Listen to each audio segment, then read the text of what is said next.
মর্মহৃদ। পর্ব 6 থেকে 10। লেখিকা শান্তানুর শেখ। পরের দিন বাড়িতে কেমন একটা থমথমে পরিবেশ। আয়নাল জাবিরকে নিয়ে সকাল সকাল বেরিয়ে গিয়েছে। ইউসুফ চৌধুরী অনেকক্ষণ যাবৎ ফোনে কারোর সাথে কথা বলছেন। হেমা চৌধুরীকে রান্নাঘরে মলিন মুখে বসে থাকতে দেখে সৌরভী পাশে বসে নরম স্বরে বলল, মামি, আপনি এভাবে ভেঙে পড়লে চলবে? নিজেকে শক্ত রাখুন। শরীরকে বুঝাতে হবে। দাদা ভাই, ছোট চাচু যা করছে তাতে বিপরীত হতে পারে। মাথা ঠান্ডা করুন। হেমা চৌধুরী কিছু বললেন না।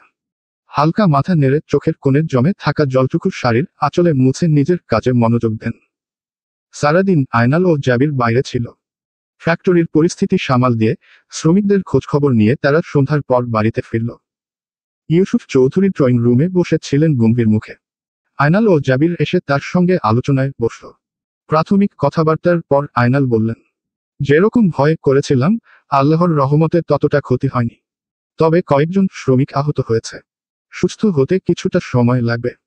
আর ফ্যাক্টরির যে অংশটা ক্ষতিগ্রস্ত হয়েছে সেটা ঠিকঠাক করে আবার চালু করতে সপ্তাহ খানেক লাগবে হয়তো। ইউসুফ চৌধুরী একটা গভীর নিঃশ্বাস নিলেন। চোখে মুখে চিন্তার রেখা কিছুটা হালকা হলো। তিনি বললেন, আলহামদুলিল্লাহ, অনেক বড় বিপদ থেকে আল্লাহ রক্ষা করেছেন। এতগুলো শ্রমিক, এদের কিছু হয়ে গেলে কতগুলো পরিবার ক্ষতিগ্রস্ত হতো। এই সময় আয়নাল আরেকটা প্রস্তাব রাখলেন, অনেক ভেবেচিন্তেই। আব্বা, আমি ভাবছিলাম, এখনকার পরিস্থিতিতে ফ্যাক্টরির দেখাশোনা আমি করি, কোম্পানি পরিচালনার জন্য আমার মনে হয় জাবিরকে আমাদের কোম্পানির এমডি হিসেবে দায়িত্ব দেওয়া যায়। এক মুহূর্ত দেরি করলেন না ইউসুফ চৌধুরী। তিনি সোজাসাপটা বললেন, ভালো প্রস্তাব, আমি রাজি। ওকে কোম্পানির দিকটা দিয়ে ফ্যাক্টরিতে আবিরকেও আরেকটু সময় দিতে বলো। দূরে দাঁড়িয়ে থাকা আসমা চৌধুরীর মুখে একরাশ আনন্দের ঝিলিক। মায়ের আনন্দে টলমল করে উঠা মুখখানা সরু দৃষ্টিতে দেখছে জাবির।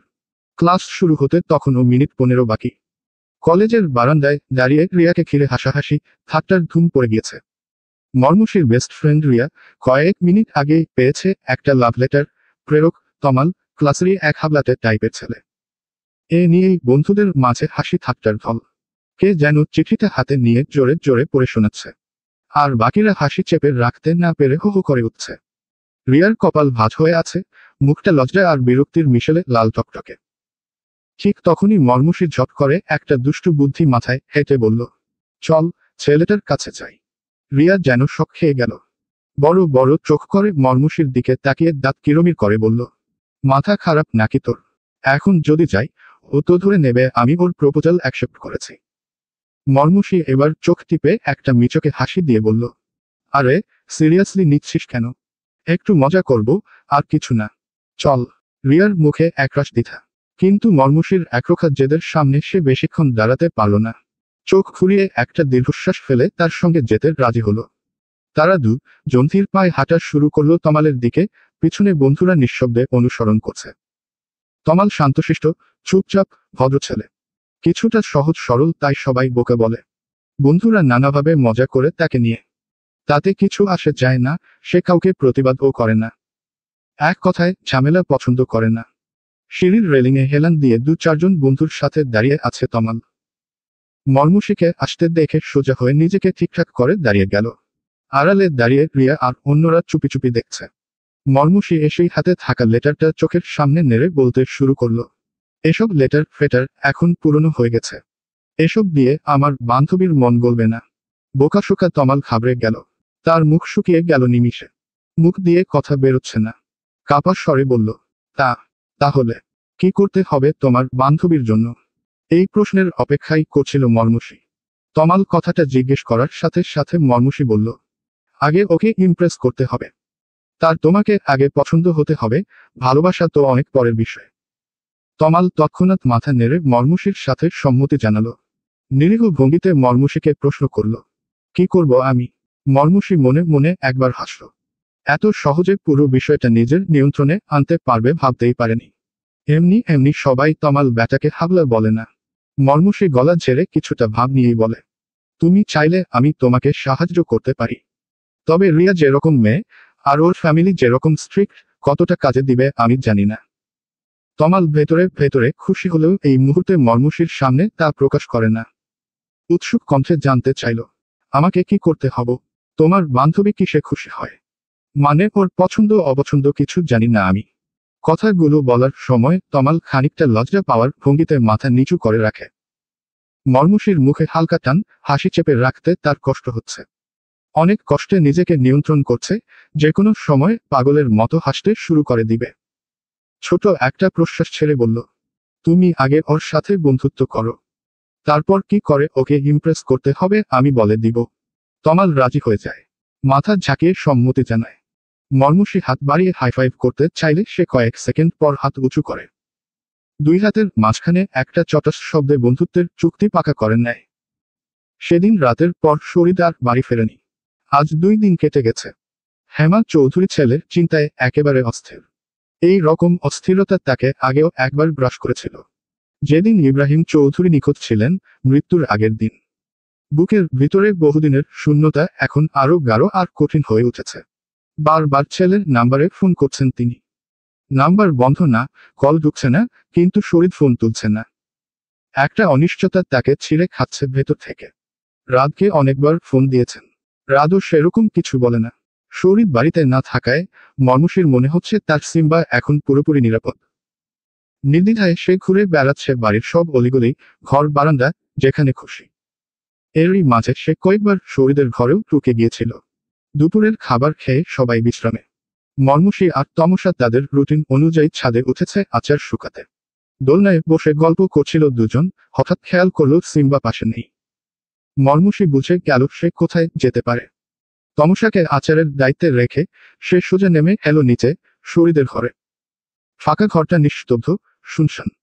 দক্ষিণের দিকে থাকা বড় কাঠের জানালাটা খোলা, জানালা দিয়ে নরম বাতাস ঘরে ঢুকছে না। ঘরে ঢুকে দরজাটা হালকা চাপিয়ে দিয়ে সিম্বার কাছে এগিয়ে গেল মর্মুষী। সিম্বা বসে আছে স্টাডি টেবিলের উপর, শান্তভাবে লেজ নাড়িয়ে যাচ্ছে। মর্মুষী ধীরে ধীরে একটা চেয়ার টেনে বসল। চোখ বুলিয়ে নিল পুরো ঘরটায়। ড্রেসিং টেবিলের পাশে ঠেস দিয়ে রাখা গিটারটা চোখে পড়তেই উঠে গিয়ে তারগুলোর উপর আঙুল ছোঁয়াল। হালকা টুংঠাং শব্দে ঘরে মৃদু কম্পন ছড়িয়ে পড়ে। তার মুখে একটা স্নিগ্ধ হাসি ফুটে উঠল। মর্মুষীর প্রতিটি পদচারণা যেন শান্ত, গভীর অনুভবে ভরা। আবার ফিরে এসে চেয়ারে বসে পড়ল সে। আলমোনে টেবিলে সাজিয়ে রাখা বইয়ের তাক থেকে টেনে বের করলো একটা পুরনো ডায়েরি। ধুলো জমা মলাটে আস্তে করে ফু দিয়ে পরিষ্কার করলো, তারপর পাতাগুলো উল্টে পাল্টে দেখতে লাগলো একের পর এক। মর্মুষী ডায়েরির প্রতিটি পাতা খোলে আর তার নয়ন জোড়ায় বিস্ময়ে উপচে পড়ে। কি দেখছে সে? কি করে সম্ভব এটা? সদ্য প্রেমে পড়া কোনো কিশোর যেমন করে তার প্রথম প্রেমপত্র সাজায়, অপরিপক্ক হাতের লেখা থেকে শুরু করে হৃদয়ের গভীরতম অনুভব মেখে, ঠিক সেভাবেই পাতায় পাতায় ছড়িয়ে আছে প্রেমের কবিতা। প্রেয়সীর অপেক্ষায় রাত জাগা দুটি চোখের কথা, ভোররাতের নিঃশব্দে জন্ম নেওয়া কিছু চিঠি, আর হৃদয়ের অতলে লুকিয়ে রাখা প্রিয়তমাকে নিয়ে একটা একটা করে গড়ে তোলা গভীর প্রণয়ানুভূতির দলিল। মর্মুষী কিছুক্ষণ স্তব্ধ হয়ে যায়, ভাষাহীন হয়ে পড়ে। চোখের মণি দুটো বিস্ময়ে ঘুরছে, পাপড়িগুলো অনবরত পলক ফেলছে। মর্মুষী ডায়েরিটা বন্ধ করে তাকায় টেবিলের দিকে। সেখানে এমন আরো কয়েকটা ডায়েরি সারি করে রাখা। একে একে টেনে বের করে। প্রতিটা ডায়েরিতেই ছড়িয়ে ছিটিয়ে আছে অসংখ্য কবিতা, ছন্দ, গানার প্রেমপত্রের মতো চিঠিগুলো। সবগুলো পড়ে ওঠা সম্ভব হয়নি, তবে যেগুলোতে চোখ বুলাতে পেরেছে তাতেই তার বিস্ময়ে কাটছে না। একজন মানুষক কতটা ভালোবাসলে, কতখানি আবেগ নিয়ে অনুভব করলে এভাবে লেখা যায় তা মর্মুষীর জানা নেই। শরীর লিখে গেছে অকপটে কিছু চমৎকার লাইন মর্মুষীর হৃদয়ে গেঁথে গেছে। ভাবতে ভাবতেই হঠাৎ ঘোর কেটে গেল তার। একটা রাগী, বদমেজাজি মানুষ এত কোমলভাবে লিখতে পারে? কার প্রেমে পড়েছেন উনি? এসব তো 2-1 দিনের আবেগ নয়। ডায়েরির পাতায় পাতায় বছরের পর বছর ধরে জমে থাকা লেখা। তারিখের জায়গায় উল্লেখ আছে নানা সাল। কমপক্ষে 7-8 বছর বা তারও বেশি সময় ধরে চলছে এই লেখা। মর্মুষী কিছুতেই ভেবে উঠতে পারছে না, শরীর ভাই কি আসলেই প্রেমে পড়েছিল? কেমন করে এমন একটা লোক এত সংবেদনশীলভাবে নিজের অনুভূতির ডায়েরি বন্দি করেছে? কে সেই সৌভাগ্যবতী? কোন মেয়ের নেশাভরা দৃষ্টি এমন একটা হারে বজ্রাত মানুষের ভিতরে আলোড়ন সৃষ্টি করতে সক্ষম? মর্মুষী নিজের মনে বিড়বিড় করে ওঠে। তারপর একটা দীর্ঘ, ভারী নিঃশ্বাস ফেলে বলে, ধুর, কে কি করছে, আমি এত ভাবছি কেন? আর ওই মেয়ে ভাগ্যবতী হতে যাবে কেন? শরীর ভাইয়ের মতো শয়তানকে ভালোবেসে কেউ ভাগ্যবতী হতে পারে নাকি? উল্টা পাল্টা ভাবনায় নিজের কপালে নিজেই একটা গাঁটটা মেরে নেয়। তারপর ডায়েরিগুলো গুছিয়ে রাখতে চায়। ঠিক তখনই একটা ডায়েরির ভেতর থেকে একটি ছবি নিচে পড়ে যায়। মর্মুষী তাড়াতাড়ি সেটা তুলতে গিয়ে শুনে ঘরের বাইরে কারো পায়ের শব্দ। সে তৎক্ষণাৎ ছবিটা ডায়েরির ভেতর রেখে ডায়েরিগুলো আগের মতো গুছিয়ে সাজায়। সিম্বাকে কোলে তুলে নিয়ে নিঃশব্দে ঘর থেকে বেরিয়ে যায়। ডিভানের ওপর উবু হয়ে শুয়ে আছে শরীর। তার পাশে মেঝেতে বসে ডিভানের গায়ে হেলান দিয়ে বসে আছে রাত। কোলে ল্যাপটপ, চোখ ল্যাপটপের স্ক্রিনে। শরীর দুই হাতে নিজের চুল টেনে ধরে বলল, মমকে ছাড়া ভালো লাগছে না, বাড়ি চলে যাই। রাত সরু নয়নে তাকায় তার দিকে, চাপা এক হাসি ঠোঁটে এনে বলে, চলে যাবি? কাল রাতেই তো বললি কোনোদিন বাড়িতে পা রাখবি না, ইতালি ফিরে যাবি। কয়েক ঘন্টার মধ্যেই সিদ্ধান্ত বদলে গেল। শরীরের কণ্ঠ গম্ভীর, দৃষ্টি স্থির। 6টা বছর কিভাবে কেটেছে তুই নিজের চোখেই দেখেছিস। এবার ফিরলে মমকে নিয়েই ফিরব। রাত কিছুক্ষণ চুপ থেকে ল্যাপটপের স্ক্রিন থেকে চোখ সরিয়ে বলে, 6 বছর ওকে ছাড়া কাটিয়ে দিয়েছিস, এখন মাত্র 2 দিন শুয়েছে না। শরীর জানালার ফাঁক দিয়ে আকাশের দিকে তাকায়। দৃষ্টি কিছুটা উদাসীন, গলায় ঝরে পড়ে স্নিগ্ধ বিষাদ। তখন শুধু বিরহের ব্যথা ছিল, বন্ধু হারানোর ভয় ছিল না। এখন মম বড় হয়ে গিয়েছে, যখন তখন হারিয়ে ফেলতে পারি। আর ভিলেন শ্বশুরের কথা নাই বললাম, খুনাক্ষরেও যদি টের পায় সঙ্গে সঙ্গে মেয়েকে দূরে পাঠিয়ে দিবে। রাত ল্যাপটপ রেখে সোজা হয়ে বসে মাথা ঝাঁকিয়ে বিজ্ঞের ন্যায় বলে, প্রেমে জীবন, প্রেমে দহন, প্রেমেই মরণ। যা ভাই, তুই চলে যা। শরীর মৃদু হেসে উঠে বসে মিনিট খানেক পর পাশে রাখা শার্টটা গায়ে জড়িয়ে রাদের ঘর থেকে বেরিয়ে আসে।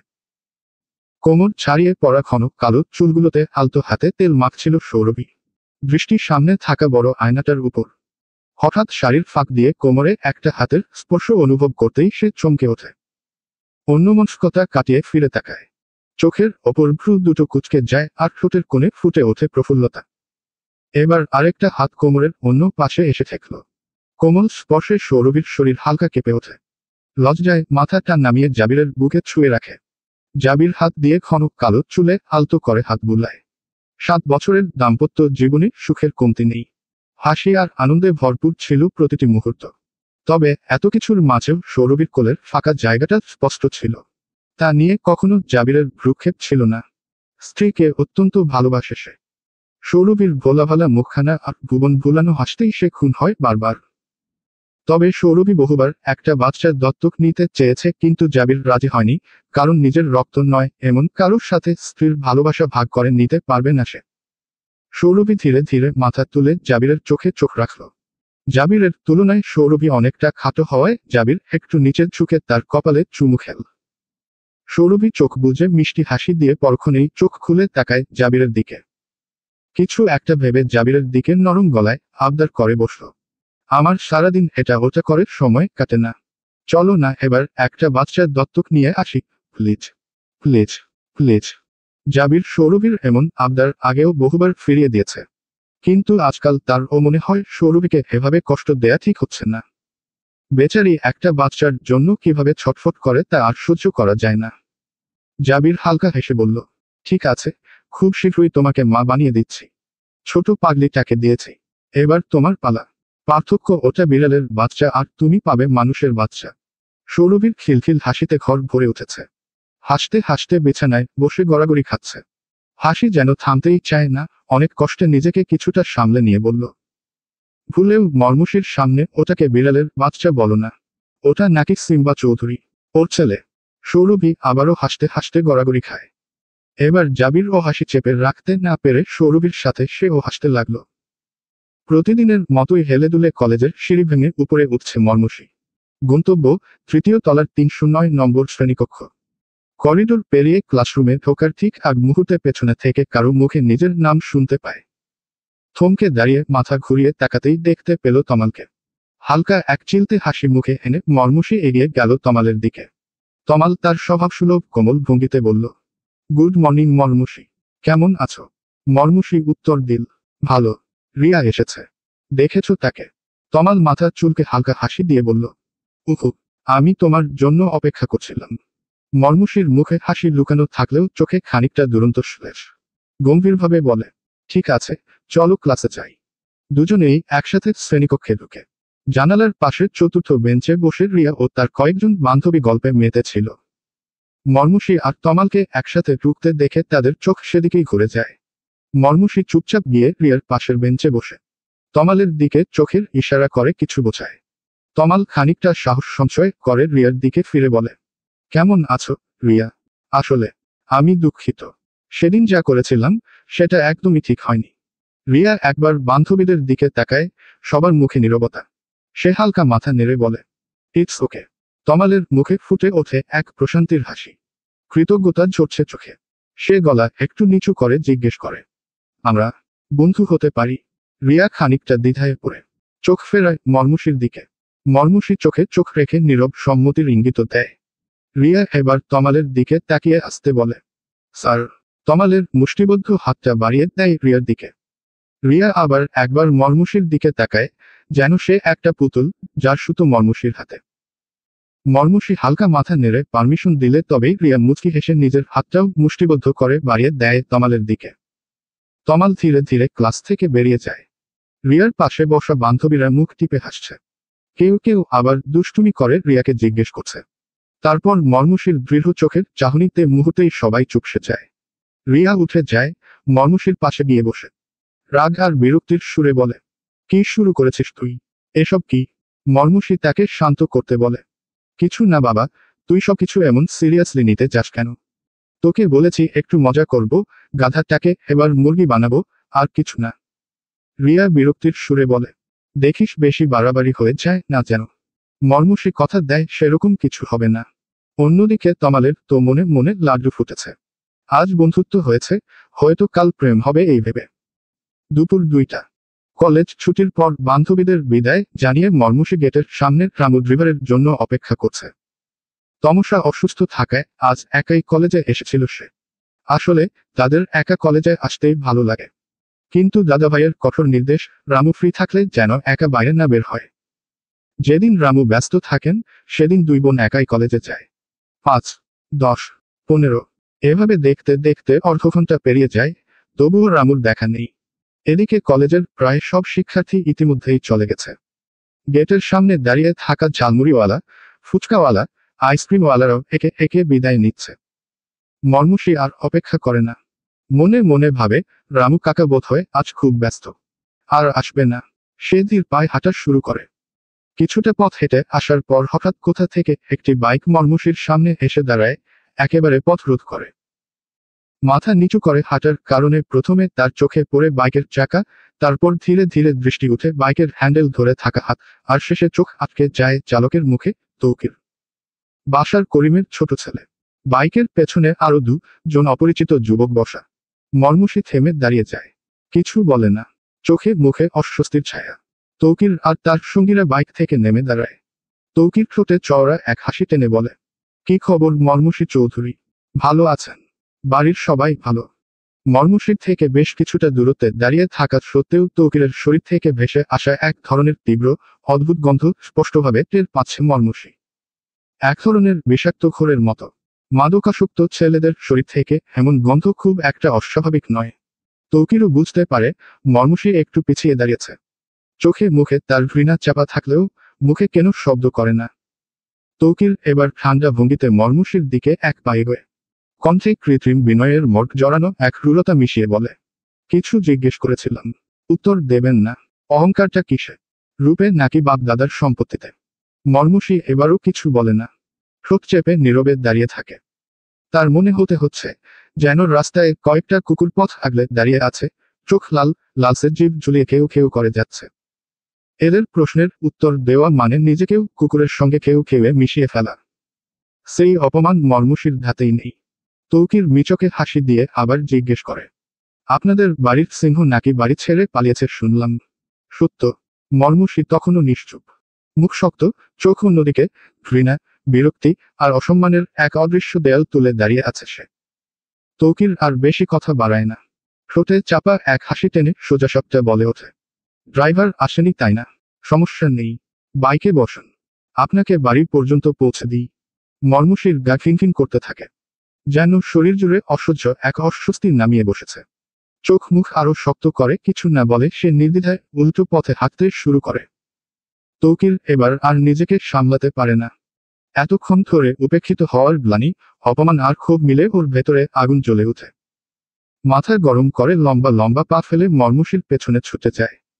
হঠাৎই সে মর্মুষীর বাহু চেপে ধরে এক টানে নিজের দিকে ফিরিয়ে আনে। শক্ত হাতের বন্ধনে মুহূর্তেই যন্ত্রণা ছড়িয়ে পড়ে মর্মুষীর হাত জুড়ে। সে নিজেকে ছাড়িয়ে নিতে চেষ্টা করে, কিন্তু পারছে না। মর্মুষীর চোখ ছাপিয়ে অশ্রুরাশি বেরিয়ে আসে। মুহূর্তেই পেছনে থেকে আসা এক দাবাং থাপ্পড়ে তৌকির মাটিতে পড়ে যায়।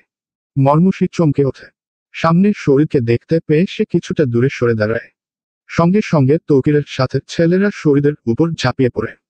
শরীরের দৃষ্টি তখনও মর্মুষীর দিকে থাকায় অপ্রত্যাশিতভাবে তৌকিরের ছেলেরা তাকে নিজেদের দখলে নিয়ে নেয়। একের পর এক থাপ্পড়, ঘুষিতে শরীর অপ্রস্তুত হয়ে পড়ে। ছেলেরা তার দুই বাহু চেপে ধরে রেখেছে। তৌকির উঠে দাঁড়িয়ে ঠোঁটের কোণে এক মিচকে হাসি টেনে শরীরের দিকে এগিয়ে যায়। হাতে থাকা চাবির গুচ্ছ মুষ্টিবদ্ধ করে কপালে এক বিশাল ঘা বসিয়ে বসিয়ে দেয়। মুহূর্তেই শরীরের কপাল কেটে রক্ত গড়িয়ে পড়ে। শরীর এবার শরীরের সমস্ত শক্তি দিয়ে এক ঝটকায় সবাইকে ধাক্কা দিয়ে নিজেকে ছাড়িয়ে নেয়। তৌকিরের পেট বরাবর এক প্রকাণ্ড লাথি বসিয়ে আবারও মাটিতে ফেলে দেয়। এরই মধ্যে ক্লাবের ছেলেরা দল বেঁধে ঘটনাস্থলে উপস্থিত হয়। প্রায় 15 বিভাজন 20 জনের মতো ছেলেদের দল দেখে তৌকিরের সাথীরা দৌড়ে পালাতে শুরু করে। ক্লাবের কিছু ছেলে তাদের ধরতে এগিয়ে যেতে চাইলে শরীর হাত তুলে নিষেধ করে। তৌকির মাটিতে পড়ে আছে, উঠে দাঁড়ানোর শক্তি পাচ্ছে না। শরীরের বন্ধুরা ইতোমধ্যেই তাকে ঘিরে দাঁড়িয়ে গেছে। পালানোর আর কোনো উপায় নেই। শরীর তাকিয়ে দেখে মর্মুষী একটু দূরে দাঁড়িয়ে চোখ বন্ধ করে আছে। গাল বেয়ে অঝরে গড়িয়ে পড়ছে চোখের জল। শরীর মর্মুষীর কাছে গিয়ে দাঁড়ায়। আঙুলের সাহায্যে মর্মুষীর গালের জল মুছে দিতে গেলে মর্মুষী ভয়ে আটকে ওঠে। চোখ খুলে শরীরকে দেখে চোখের জল যেন আর কোনো বাধা মানে না। গাল বেয়ে চিবুক ছাড়িয়ে গলায় গড়িয়ে পড়ে। শরীর গম্ভীর পুরুষালী কণ্ঠে বলে, তুই চৌধুরী বাড়ির মেয়ে, ন্যাকামি বন্ধ কর। মর্মুষী অরুণার আঁচলে চোখ মুছে শরীরের দিকে তাকায়। কিছুক্ষণ নিঃশব্দে চেয়ে থাকে তার দিকে। দুই জোড়া চোখ একে অপরের দৃষ্টিতে আটকে যায়। প্রথমবারের মতো মর্মুষী শরীরের গভীর দৃষ্টিকে অনুভব করতে পারে। তার চোখের ক্রোধ ঠাউর করতে পারে। শরীরের রুদ্র দৃষ্টি মর্মুষীর অন্তরে আক্রোশের আগুন প্রজ্বলিত করে। মর্মুষী চল শক্ত করে হাতের মুঠোয় থাকা অরুণার আঁচলটা আরো শক্ত মুঠোয় ধরে। এরপর পিছন ফিরে তাকায় মাটিতে পড়ে থাকা তৌকিরের দিকে। বেচারার শরীরের লাথিতে এতটাই নাজেহাল অবস্থা যে উঠবার শক্তিও নেই। ব্যথায় কুকড়ে কাতরাচ্ছে। মর্মুষী আবার চোখ মুছে নেয়, কাঁধ থেকে ব্যাগটা খুলে নিচে ফেলে দেয়। ধীরে ধীরে এগিয়ে যায় তৌকিরের দিকে। পায়ের হিল জুতোর নিচে তৌকিরের হাতটা চেপে ধরে। তৌকির উঠে দাঁড়াতে চাইলে ক্লাবের ছেলেরা তাকে ফের পায়ের নিচে চেপে মাটিতে ঠেসে রাখে। মর্মুষী তখন আরো জোরে হিলের নিচে চাপ বাড়ায়, তার অপমানের প্রতিটি স্তরকে থেতলে দিতে ইচ্ছে করছে। মর্মুষী শরীরের সমস্ত ভার তৌকিরের হাতের উপর ছেড়ে একবার তাকায় শরীরের দিকে। তৌকির ব্যথায় চিৎকার করে ওঠে। তারপর নিচু হয়ে বসে তৌকিরের মাথার কাছে। ওদিকে শরীর রাস্তার পাশে থাকা একটা বেঞ্চিতে গিয়ে বসে। ঠোঁটে কামড় দিয়ে মৃদু হাসে আর মনে মনে আওড়ায়, সাব্বাস, এই না হলে আমার সিংহী। মর্মুষী নিজের হাতে থাকা অ্যান্টিক চুড়িটি খুলে নেয়। তৌকির যেভাবে চাবির গুচ্ছ মুষ্টিবদ্ধ করেছিল ঠিক সেভাবেই চুড়িটা শক্ত করে মুঠোয় ধরে। তারপর তৌকিরের কপাল লক্ষ্য করে জোরে এক ঘুষি বসিয়ে দেয়। ঘুষির তীব্রতায় তৌকিরের কপাল কেটে রক্ত গড়িয়ে পড়ে, ঠিক যেমনটা করেছিল সে শরীরের সাথে। মর্মুষী উঠে দাঁড়ায়, শরীরের দিকে তাকিয়ে থাকে। শরীর চোখে ইশারা করে চলে আসতে বলল। মর্মুষী শরীরের কাছে চলে আসে। ব্যাগটা মাটি থেকে তুলে কাঁধে নেয়। শরীর তার একটা ছেলেকে ডেকে মর্মুষীকে বাড়িতে পৌঁছে দিতে বলে। মর্মুষী বাধা দেয়। শরীর প্রশ্নাত্মক দৃষ্টিতে তাকালে সে দৃঢ়ভাবে বলল, আমি আপনার সাথে বাড়ি যাব। শরীর চাইছে না এই মুহূর্তে মর্মুষী এখানে থাকুক, কারণ এবার তৌকিরকে জামাই আদর করা হবে। কিন্তু প্রথমবার মর্মুষী তার কাছে কিছু একটা আবদার করেছে যা সে কিছুতেই ফেলতে পারবে না। শরীর আকাশকে বলে মর্মুষীকে একটা দোকানের ভিতর নিয়ে বসাতে। মর্মুষী তাতেও রাজি হয় না। ওর জেদের কাছে হার মেনে শরীর তাকে রাস্তায় বেঞ্চিতে বসায়। মর্মুষী বাধ্য মেয়ের মতো চুপচাপ বসে থাকে। এরপর যা ঘটে তা বর্ণনাতীত। তৌকিরকে বেদম পিটিয়ে হাত পা ভেঙে দেয়। তারপর একটা ভ্যানে উঠিয়ে অলিক নগরের উদ্দেশ্যে পাঠানো হয়। তৌকিরের পূর্বপুরুষদের ভিটা অলিক নগর। বাশার করিমের পরিবার বর্তমানে ঢাকায় থাকলেও ছোট ভাই ইকবাল করিম ও তৌকির প্রায়ই এখানে থাকে। তৌকিরের এখানে থাকার বিশেষ কারণগুলোর মধ্যে একটি ছিল মর্মসী। ইউসুফ চৌধুরী বেতের সোফায় বসে চোখে চশমা হেঁটে খবরের কাগজ পড়ছেন। পাশেই তার গিন্নি বসে জাতিতে খপ খপ তাল তুলে সুপারি কুচি করছেন। চৌধুরী বাড়ির সবচেয়ে বয়োজ্যেষ্ঠ কাজের লোক রহমান ভীত সন্ত্রস্ত হয়ে দৌড়ে বাড়ির ভিতর প্রবেশ করল। হাঁপাতে হাঁপাতে ভয়ার্ত ভঙ্গিতে বলতে শুরু করল, ছোট আব্বা করিমের পুতের লগে মারামারি করছে। করিমের পুতের অবস্থা ভালা না চৌধুরী সাহেব। ইউসুফ চৌধুরীর হাতের পত্রিকা সশব্দে ভাঁজ হয়ে গেল। তার চোখের চশমার নিচে জ্বলে উঠল গাঢ় দৃষ্টি। সুপারি কাটার ছন্দ থেমে গেল চৌধুরী গিন্নির হাতের। রহমানের কথাগুলো সকলের কানে তীর বিদ্ধের মতো আঘাত করল। ইউসুফ চৌধুরী পাঞ্জাবির পকেট থেকে মোবাইল ফোন বের করে কাউকে একটা কল দেয়। ফোনের ওই পাশ থেকে সব শুনে থমকে দাঁড়িয়ে থাকে। আয়নাল চৌধুরীও নিজের ঘর থেকে বেরিয়ে আসে। সেও এর মাঝেই খবর পেয়েছে।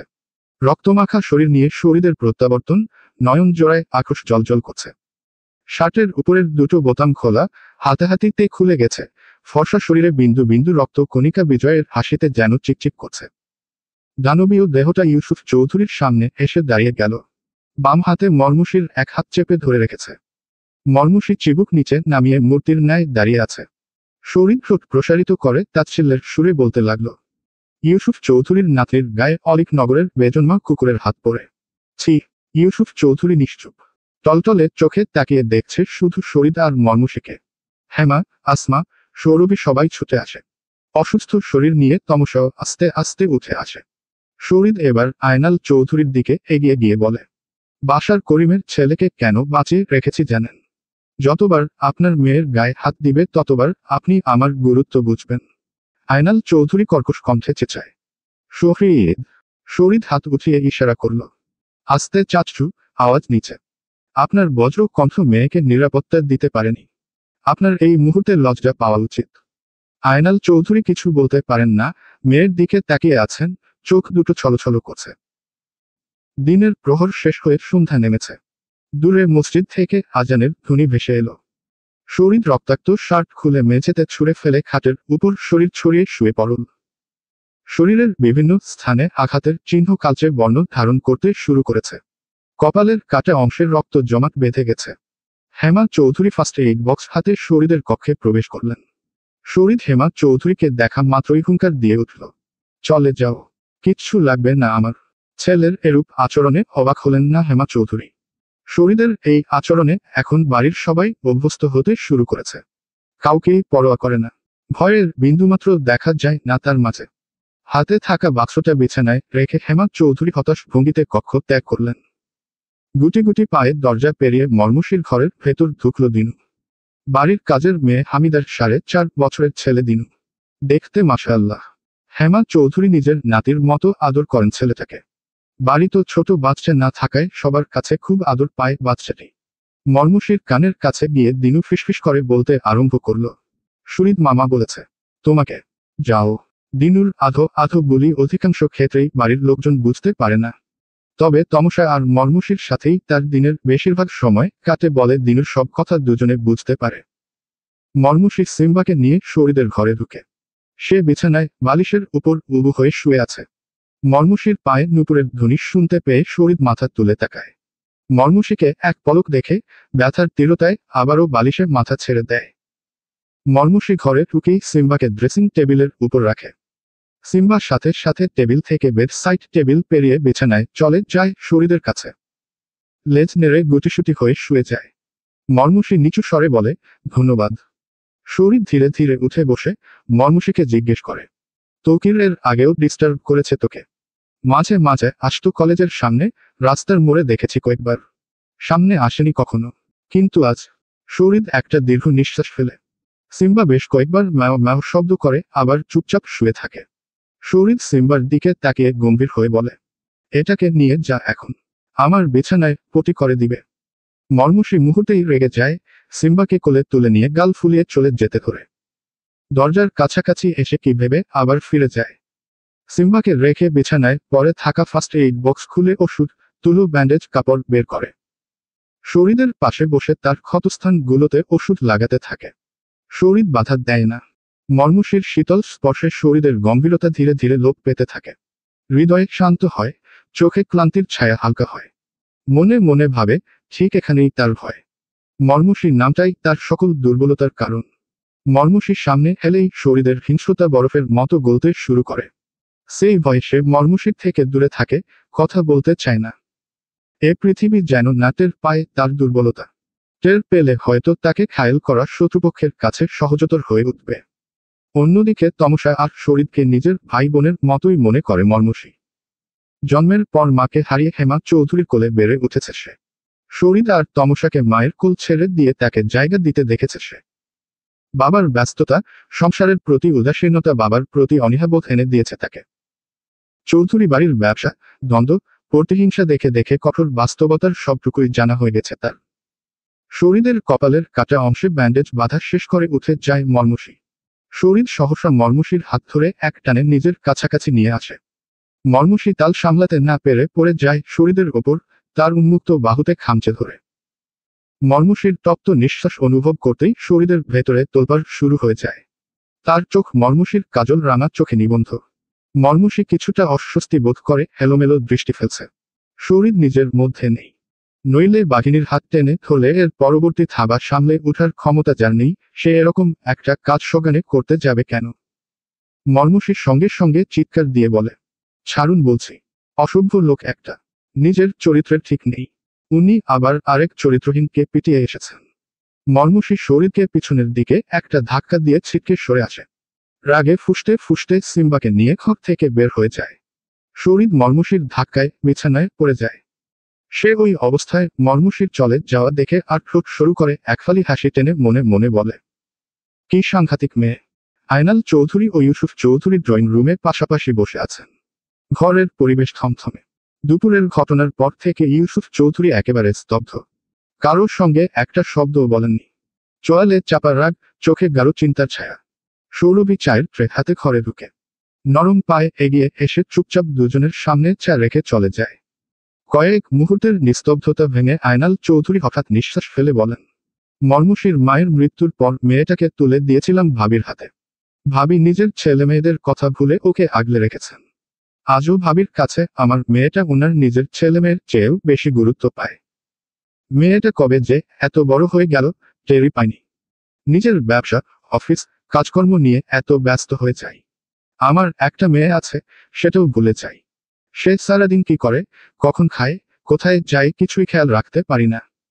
আমার মেয়েকে, এই চৌধুরী বাড়ির মেয়েকে কেউ রাস্তায় হেনস্থা করেছে। তার কণ্ঠস্বর ক্রমশ ভারী হয়ে ওঠে। চোখে অনুতাপের ঝাপটা নেমে আসে। বাবা হিসেবে আজ আমি ব্যর্থ, পুরোপুরি ব্যর্থ।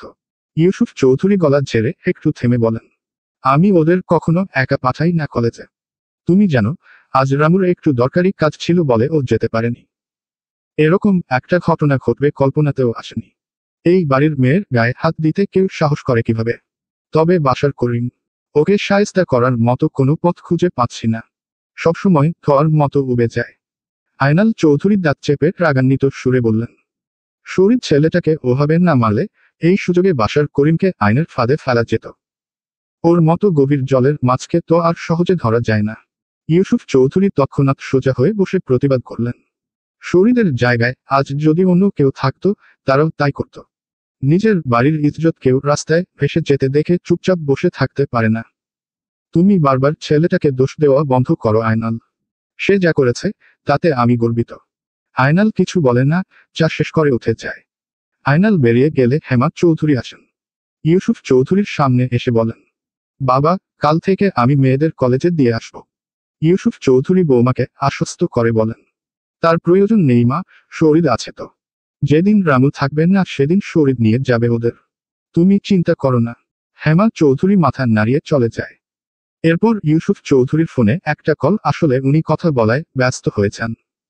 দুপুরের হালকা রোদে কলেজ চত্বরটা আলসে হয়ে আছে। পুরাতন বিল্ডিং এর পিছনে পুকুরের পাশে একটা ছাউনির নিচে বসে মর্মুষী ও তার বান্ধবীরা হেসে হেসে গল্প করছে। পেছনের পুকুরে ভাসমান কচুরিপানা হালকা হাওয়ায় নড়ছে। হঠাৎ একটু দূর থেকে তমাল আর তার এক বন্ধু আস্তে আস্তে এগিয়ে আসে। তমাল চোখ বুলায় সারিবদ্ধ মুখগুলোর ওপর, শেষে গিয়ে থামে রিয়ার মুখে। সে মাথা ঝুঁকিয়ে রিয়াকে জিজ্ঞেস করে কেমন আছে। আশেপাশের বান্ধবীরা মুখ টিপে হাসে। রিয়া ছোট করে উত্তর দেয়, ভালো।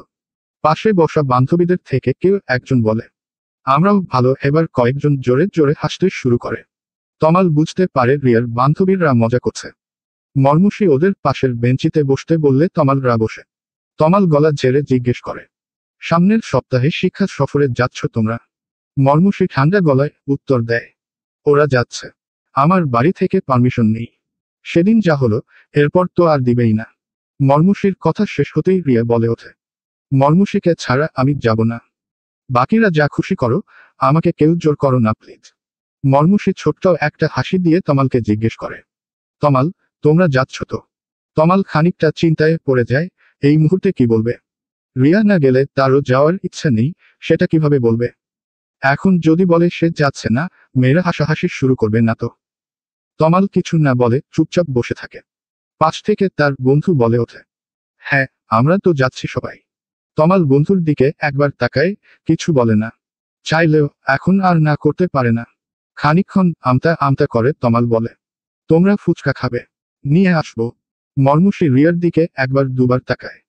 তারপর চটপটে ভঙ্গিতে বলে, ফুচকা? হ্যাঁ, খাওয়া যায়।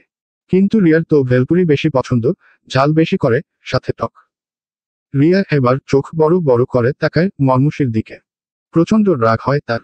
ইচ্ছে করেই রিয়ার পছন্দ অপছন্দ বলে শোনাচ্ছে। অথচ মর্মুষী একবারের জন্য তার দিকে তাকায় না। তমাল উঠে কলেজ ক্যাম্পাস থেকে বেরিয়ে যায়। মিনিট পাঁচেক পর সে হাতে করে ফুচকা আর ভেলপুরি নিয়ে ফিরে আসে। মর্মুষী খেয়াল করে, এক প্লেট ভেলপুরি, বাকি সব ফুচকা।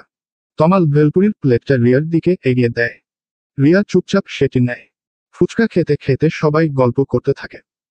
হাসপাতালের বেডে নিস্তেজ হয়ে শুয়ে আছে তকির। মুখটা ফ্যাকাশে, চোখের নিচে কালি। চোখ বুজে আছে, শ্বাস প্রশ্বাস চলছে ধীরে ধীরে। চোখের সামনে ভাসছে শুধু সেই বিভীষিকামদিনটা। বাসার করিম ছেলের মাথার পাশে দাঁড়িয়ে একটানা ডাক্তারের কথা শুনছিলেন। ডাক্তার কোমল কণ্ঠে বলছিলেন, চিন্তার কিছু নেই মিস্টার করিম। অস্ত্রোপচার সফল হয়েছে। জ্ঞান ফিরে এসেছে, মানে ধীরে ধীরে সেরে উঠবে। পায়ের ভাঙা হাড়গুলো জোড়া লাগতে কিছুদিন সময় লাগবে। বাসার করিম এক দীর্ঘ নিঃশ্বাস ফেললেন। বুকের ভিতর জমে থাকা চিন্তার পাহাড়টা একটু হালকা হয়েছে। ছেলের মাথায় হাত রেখে বললেন, আলহামদুলিল্লাহ। তৌকির মর্মুষীকে পছন্দ করে বাসার করিম জানতেন। দুই পরিবারের মধ্যে বিরোধ থাকা সত্ত্বেও মর্মুষীকে পছন্দ করার বিষয়টা বাসার করিম জানার পরও ছেলের মুখের দিকে তাকিয়ে কিছু বলেন না। দুই সন্তানের মধ্যে বড় জনকে কাছে রাখতে পারেননি, ছোট ছেলেকে নিয়েই জীবন কাটাচ্ছেন। স্ত্রীর সাথে বনিবনা হয়নি বলে স্ত্রী সুরাইফা করিম বড় ছেলেকে নিয়ে কানাডা চলে যায়। বড় ছেলে শাহির ছিল মায়ের নেওতা। সেপারেশনের পর তৌকিরকে নিজের কাছে রাখতে পারলেও শাহিরকে রাখতে পারেননি বাসার করিম। শাহির একজন ডাক্তার, কানাডায় মায়ের সাথে থাকে। বাসার করিমের পাশে দাঁড়িয়ে থাকা তার ছোট ভাই ইকবাল করিম আর নিজেকে সামলাতে পারছিল না। কাপা গলায় গর্জে উঠল ইকবাল, ভাইজান, চুপ করে থাকলে চলবে না। চৌধুরীর নাতির জন্য আজকাল আমাদের ছেলেরা কোথাও বসতেও পারে না, দেখলেই ঝামেলা করে। আর দেখেন আমার ভাতিজার কি অবস্থা করেছে। ইকবালের তার চোখ লাল হয়ে উঠেছে, গলার স্বর কাঁপছে রাগে। আমি আর পারছি না ভাইজান। আপনি অনুমতি দিন বা না দিন, আমি কিছু একটা করে বসব। এভাবে সহ্য করা যায় না। শেষ করে দিব ওই চৌধুরী পরিবার। বাসার করিম চুপচাপ। তার ভেতরেও হয়তো আগুন জ্বলছিল, কিন্তু অভিজ্ঞতা আর স্থিরতার মুখোশে তা চাপা পড়েছিল। গলায় তিক্ততা রেখে বলেন, যতবার ভেবেছি চৌধুরী বাড়ির সাথে বিরোধ মিটিয়ে নিব, ততবার ওই পাশ থেকে আঘাত এসেছে। জ্ঞান ফেরার পর তৌকির একটা কোথাও বলেনি। বাবার দিকে তাকিয়ে বহু কষ্টে মুখ থেকে অস্পষ্ট আওয়াজ বের করে, বাবা, আমি মর্মুষীকে ভালোবাসি। পেছনে ঘুরে তাকালেন বাসার করিম। বেডে শুয়ে থাকা ছেলের কাছে গিয়ে মাথায় হাত বুলিয়ে ইকবালের দিকে তাকিয়ে বলল, কিপ দি নোট, ইকবাল। খুব শীঘ্রই আমরা তিসিপুর যাচ্ছি, বেআই বাড়িতে। বলেই উচ্চস্বরে হাসতে লাগলো বাসার করিম। বৃষ্টিস্নাত শ্রাবণ মাস। আকাশটা হঠাৎ করেই রং বদলাতে শুরু করেছে। রোদেলা দুপুরের আকাশটা ধীরে ধীরে মেঘে ঢেকে গেছে। দূরের গাছে পাখিরা কিচিরমিচির বন্ধ করে দিয়েছে, যেন বৃষ্টির আসন্ন বার্তায় তারাও নিশ্চুপ। পরক্ষণেই ঝুম বৃষ্টি নামে, বাতাসে ভেজা মাটির গন্ধ। বৃক্ষেরা প্রাণ ফিরে পেয়েছে, রাস্তাগুলো ধুয়ে গেছে বৃষ্টির পানিতে। পুকুরের ধারের কদম গাছটা ফুলে ভরে গেছে। বৃষ্টির পানি কদমের গাছ ছুঁয়ে টুপটাপ শব্দ করে পুকুরের জলে পড়ে। বৃষ্টি আর বজ্রপাতের শব্দে শরীরের ঘুম ভেঙে যায়। বিছানা ছেড়ে ধীর পায়ে ওয়াশরুমে ঢোকে। মিনিট পাঁচেক পর বেরিয়ে এসে দেখে বিছানায় বসে আছেন এক বৃদ্ধা, কলাপাতার রঙা শাড়িতে, স্নিগ্ধ চোখে পড়ার মতো উপস্থিতি। ধবধবে ফর্সা গায়ের রং, বয়স হলেও মুখশ্রীতে এখনো অপার সৌন্দর্য। শরীরকে দেখে বৃদ্ধা এক চিলতে হাসেন। শরীর মুচকি হেসে কাছে এসে জিজ্ঞেস করে, কেমন আছো বড় বউ? স্নেহাতুর আপন সম্বোধনে বৃদ্ধা আবারও হেসে নরম স্বরে বলেন, ছোট বউকে পোটাতে গিয়ে বড় বউয়ের খোঁজখবর নেওয়া বন্ধ করে দিয়েছ, কেমন করে আর ভালো থাকি? শরীর ভ্রু কুচকে জিজ্ঞেস করে, তুমি কি জেলাস বড় বউ? সেতারা বেগম এবার সশব্দে হেসে বলেন, আমাদের জেনারেশন সতীন নিয়েও ঘর করেছে। আমি ছোট বউকে হিংসে করব কেন? কিন্তু সে কি আমাকে মেনে নেবে? শরীর সরু চোখে তাকায় দাদির দিকে। না মানলে কান ধরে বের করে দিব। বড় বউ পেয়ে যদি কিছু বাঁচে, ছোট বউ পাবে, নইলে পাবে না। সেতারা বেগম আবারও হাসেন, খানিকটা নড়েচড়ে বসে গম্ভীর কণ্ঠে শুধালেন, এই বুড়ি কি তোমার বিয়ে দেখে মরতে পারবে? শরীর কিছু বলে না, চুপচাপ এগিয়ে আসে। সেতারা বেগম ভালো করে লক্ষ্য করেন, শরীরের চোখ সূর্যাস্তের আগে আগে সূর্যের শেষ দৃশ্যের মতো লাল হয়ে আছে। শরীর ধীরে মাথা রেখে দেয় দাদিমার কোলে, গা ছেড়ে দেয় বিছানায়। খানিকটা ভাঙা গলায় বলে, আমি আর পারছি না দাদিমা। তোমার নাতনির রাগ, জেদের সামনে দাঁড়াতে পারি না আমি। কিভাবে বুঝাবো ওকে? ওর বাপের উদাসীনতা আর একরোখা জেদ ওকে প্রতিপদে বিপদে ফেলছে। কে বোঝাবে তোমার ছেলেকে? করিম পরিবারের নজর পড়েছে ওর উপর। মম, এই বাড়িতেও আর নিরাপদ না দাদিমা। কোথায় রাখবো আমি ওকে? একবার যদি মম আমাকে বোঝার চেষ্টা করত, আমি আর কোনো কিছুর পরোয়া করতাম না। সেতারা বেগম একটা দীর্ঘ নিঃশ্বাস ফেলে বলেন, মর্মুষী দিদিভাই একেবারে আয়নালের মতো জেদি হয়েছে। শরীর দাঁতে দাঁত চেপে বিড়বিড় করে, বাপের মতো হয়েছে, ভালো কথা, কিন্তু আমাকে তো একেবারে ধ্বংস করে দিচ্ছে। সেতারা বেগম আলতো হাতে শরীরের মাথায় হাত বুলিয়ে দেন। মমতা ভরা গলায় বলেন, মাথা গরম করো না দাদাভাই, মর্মুষী এখনো ছোট। ওর খেয়াল রাখো, রাগারাগি না করে সবসময় কাছাকাছি থাকো, আগলে রাখো। ধীরে ধীরে ঠিকই সব বুঝে যাবে। তবুও যদি না বোঝে তাহলে তোমার মনের কথা খুলে বলো ওকে। শরীর মনে মনে বিড়বিড় করে, একটা জল্লাদ জন্ম দিয়েছে তোমার ছোট ছেলে।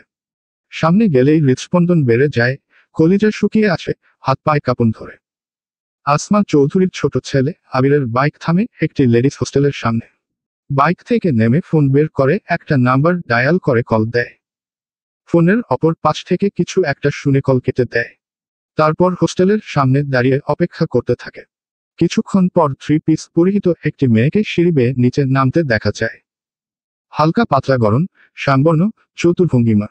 মেয়েটি সোজা আবিরের দিকেই এগিয়ে আসে। আবির তাকে দেখেই এগিয়ে যায়। মেয়েটি বারবার এদিক ওদিক, পিছনের দিক তাকাচ্ছে। আবির আস্তে করে বলে, আসসালামু আলাইকুম আপু। মেয়েটির সালামের উত্তর দেয়। আবির তার হাতে থাকা একটি প্যাকেট মেয়েটির দিকে এগিয়ে দেয়। মেয়েটি হাত বাড়িতে প্যাকেটটি নেয়। আবির এটিকে সাবধানে রাখতে বলে। মেয়েটি মাথা নাড়িয়ে সম্মতির ইঙ্গিত দেয়। এরপর মেয়েটির সাথে কিছুক্ষণ কথা বলে। আবির মেয়েটির কাছ থেকে বিদায় নিয়ে সেখানে থেকে চলে যায়। মেয়েটি প্যাকেটটি ভালো করে দেখে। ঠোঁটের কোণে এক রহস্যময় হাসির রেখা টেনে আবার সিঁড়ি বেয়ে উপরে উঠে যায়। এরপর মেয়েটি নিজের ঘরে ঢুকে দরজা বন্ধ করে নেয়।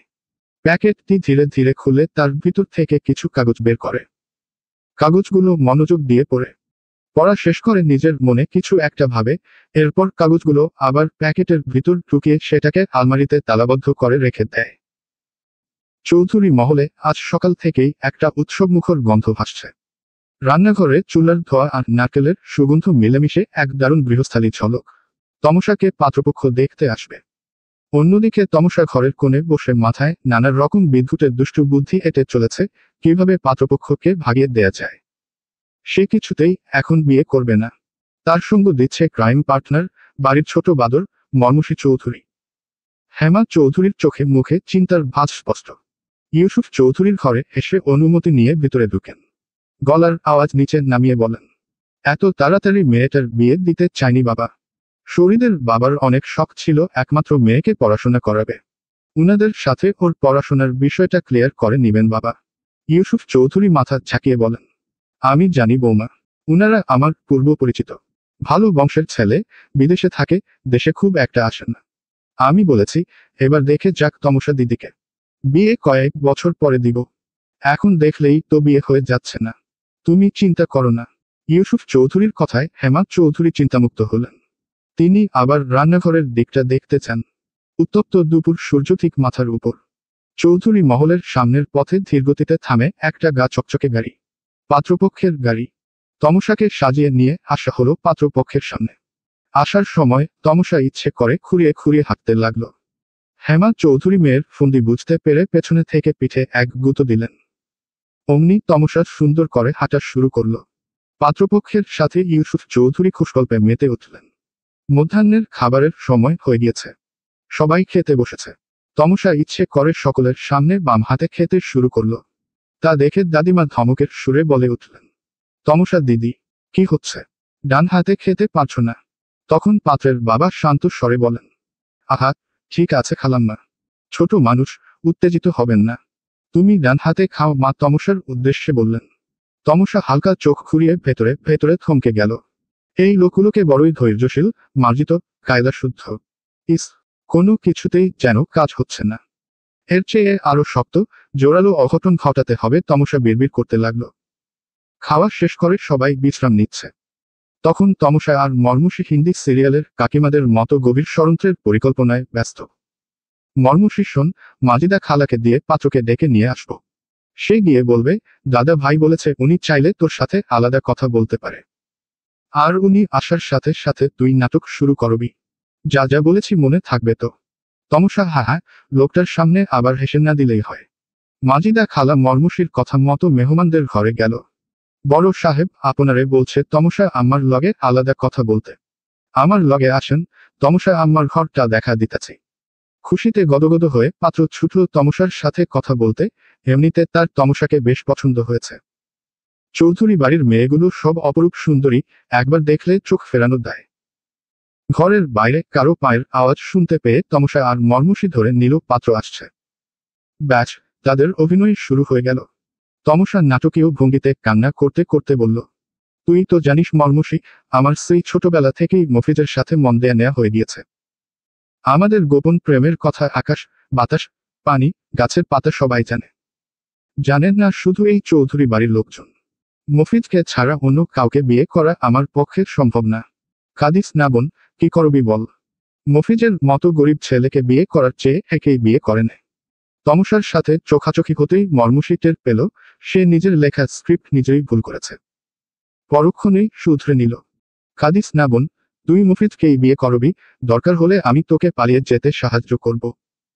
সংলাপ শেষ করে আবারও মর্মুষী তমসার দিকে তাকায়।